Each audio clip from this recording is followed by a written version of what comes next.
Okay, so here's a thought.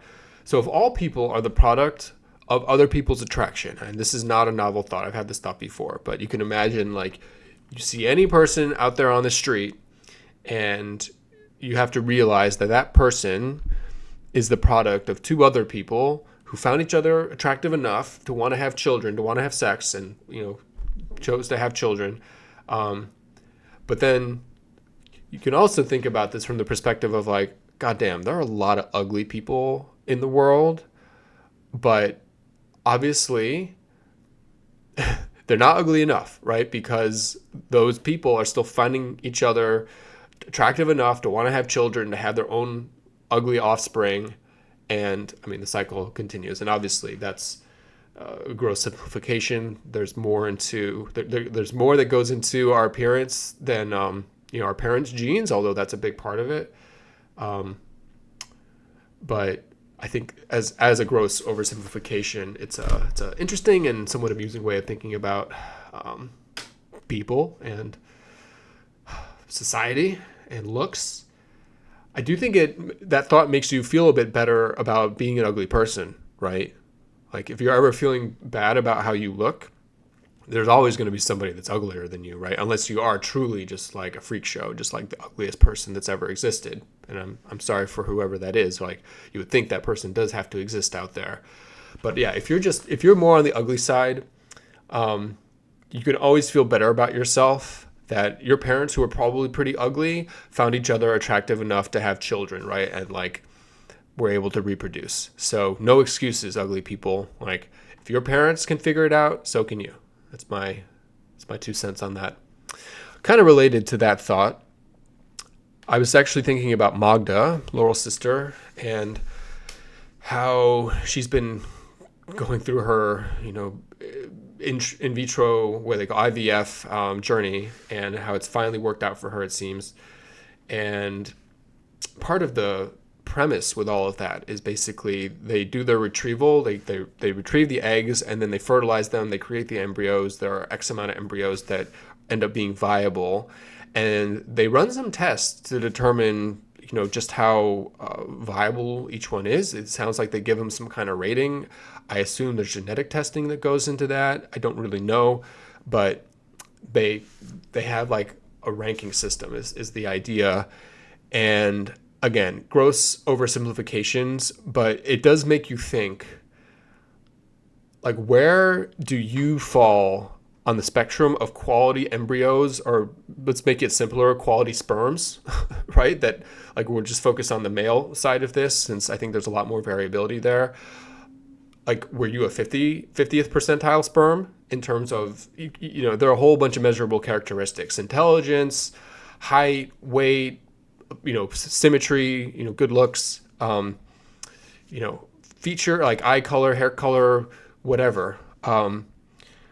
So like if you took the average of all those different characteristics, you're probably in the 50th percentile, but some people are going to be higher or lower, right? Some people are going to be 90th, some people are going to be 10th, right? So I guess it's kind of like a two-part thought experiment. If you could know where you land, would you want to know, right? Like, because you might feel really good about yourself, but then knowing like, oh, I was a 99th percentile sperm, like maybe I shouldn't feel super good about myself because I was just like genetically preordained to be this smart or this good looking. Or maybe it could be the opposite, actually. Like maybe you find out, oh, I'm like a 10th percentile sperm. I feel good about myself, but maybe I shouldn't, because I could have been so much, smarter or taller or whatever. So maybe it's actually the opposite scenario that would, but then you can think about it from the perspective of like, oh, I'm really short. I'm really, whatever. I have a gigantic nose or whatever. And then you see, oh yeah, like I was like a 5th percentile sperm. No wonder, right? Like I can't control that, or maybe you beat yourself up again. Same kind of putting it on its head. Like, well, I'm just super unlucky. That fucking sucks. Like, this is like, I can't change it. Like, but so the point is, would you want to know? Like, would you want to know where you fall? And Yeah, it's tricky. I think for me, I mean, I think I'm pretty average in a lot of ways, right? I think I'm pretty average in looks. I'm pretty average in terms of like height. I may be slightly above average in terms of intelligence. I think I'm below average in terms of some social intelligence, probably about average with emotional intelligence, right? So I would set my expectations, pretty mediocre. I would say I probably fall somewhere between like the 40th and 60th percentile of sperm quality, right? Of what my life outcomes could have been. Health is another big one too. I probably think about this more from the perspective of like, oh, the odds of me having Crohn's disease is probably like 1 in 1,000, right? So I had like a 0.01% chance of having this disease.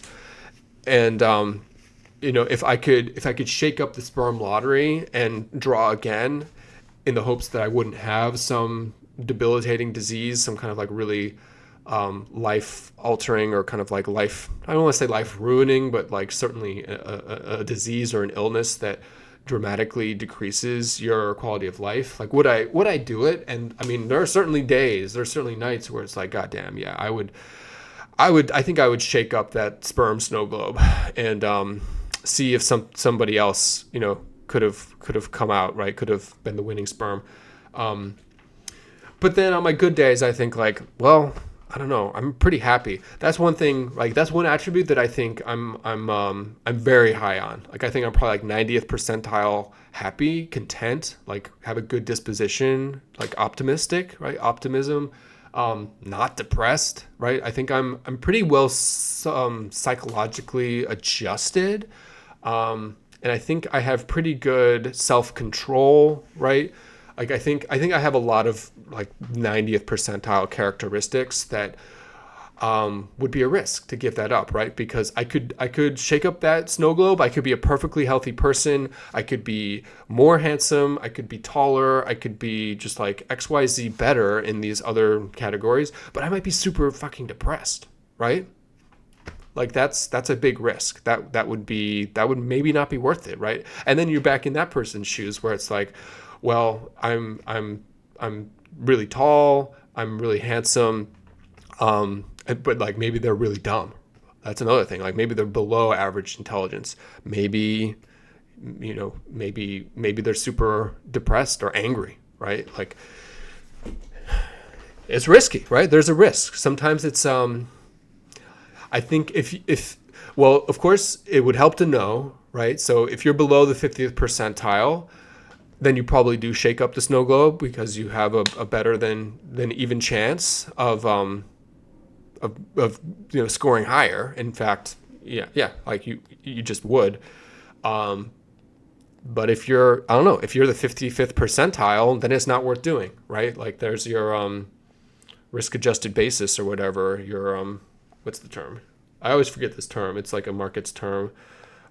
Expected return on investment or expected value. Yeah, EV, expected value. So your expected value is negative if you happen to be above 50th percentile on average. So anyways, just kind of a fun thought experiment. Think about that for yourself. Maybe think about that for other people.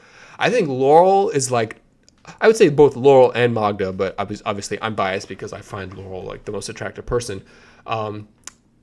I think Lorel is like 99th percentile looks, just based on her parents. No shade at Janet or Fertile, but I mean, it's particularly Fertile, especially since she looks so much like her dad. She's just spitting image of her father, but the father is just like objectively not a super good looking guy, I would say. He's fine. He's not ugly, but it's just like, yeah, Laurel definitely won some kind of looks lottery with that, because I don't think she should not look as good as she does based on her parentage, namely her father. Her mom is good looking though, so maybe it's not nice. It's above 50th percentile. I'll say that much, right? Like there are a lot of other sperms she could have drawn that would probably make her a lot worse looking. I'll leave it at that. Same for Magda. I think Magda got pretty lucky too. Anyways, I would not, if yeah, basically, if she were listening to this, if she had that choice to shake up the sperm snow globe, she should not do it. She should absolutely not do it. I think she's well. If you took the average of everything, I do think she's quite smart too. I I think there's a huge amount of risk there. Like she should be happy. Her yeah, her expected value just based on reality like is about as high as I think it could have gotten.